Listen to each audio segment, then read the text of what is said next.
बघा गुटखा. ए तू टपरी चालवतो आणि गुटखा विकत नाही? अरे गुटखा खाल्ल्याने कॅन्सर होतोय. मी जेवढं ऐकलंय गुटखा विकणाऱ्याला गुटखा खाणाऱ्याला कॅन्सर होतो.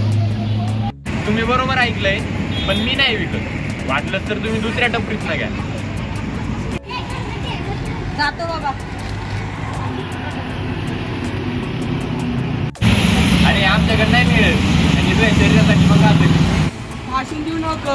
त्या कामावर लक्ष दे. कामावर लक्ष दिलं असं तो मोठं दुकान असतं. दादा हा दुकानवाला काय म्हणतोय? अरे काय नाही दिले, हा टपरीवाला बावळट झालाय. हो दादा, ऐका ना, तुमची दीदी काय म्हणते तिच्या प्रश्नाला जरा उत्तर द्या ना. तुला काय करायचे त्या कामाबद्दल बघ ना.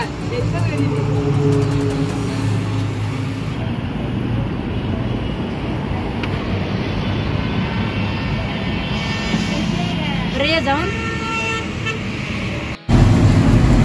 हो दादा, तुम्ही जर सगळ्यांनाच असं कॅन्सरचं ज्ञान येत राहिलं तर तुमची टपरी कसं काय झाली?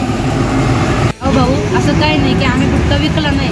याच्या अगोदर पण आमचं मोठं दुकान होतं आणि मोठं दुकान असल्यामुळं त्याला पण गुटखा खायची सवय लागली.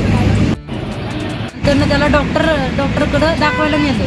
नंतर डॉक्टरने सांगितलं त्याला कॅन्सर झालेला आहे. मला बरं करण्यासाठी सगळं काही केलं आमचं.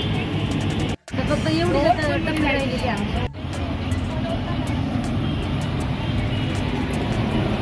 तर तुम्ही सगळ्यांना असंच सांगत राहिले तर सगळे तुमच्यावर हसणार आणि तुमचा मजाक उडवणार. मग तुमच्या टपरी कोणीच नाही येणार. बाबा, आम्ही ही टपरी चालवतो कारण की लोकांना सांगण्यासाठी की जी चूक आमच्याकडून माझ्या भावाकडून झाली ती दुसऱ्याकडून कोणी होऊन नाही. राहिले आमची टपरी चालवायचे तर ते आम्ही आमचे कर्म करतोय. बाकीचं राहिलेलं तर वरचं वर करून घेईल. बरं हे पण खरं आहे म्हणा. बरं चालतं, एक चिंगम द्या.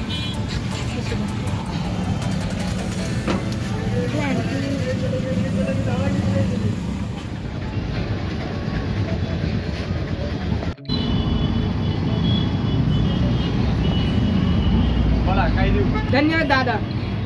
अरे पण धन्यवाद कशासाठी? घरी गेलो जेव्हा बहिणीला प्रश्न विचारला, जेव्हा तिच्या प्रश्नाचं उत्तर देता आलं नाही, तिच्या नजरेत नजर मिळवता आली नाही. आजपासून ही सगळी चुकीची कामं मी सोडून देणार आणि तुम्हाला जेव्हा बोललं त्याच्यासाठी तुम्ही मला माफ करा.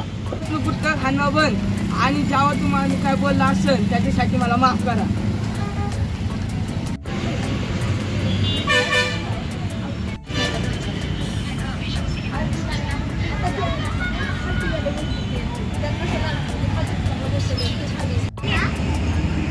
बघितलं का, आज मी माझ्या छोट्याशा टपरीतून किती मोठं पाऊल उचललं.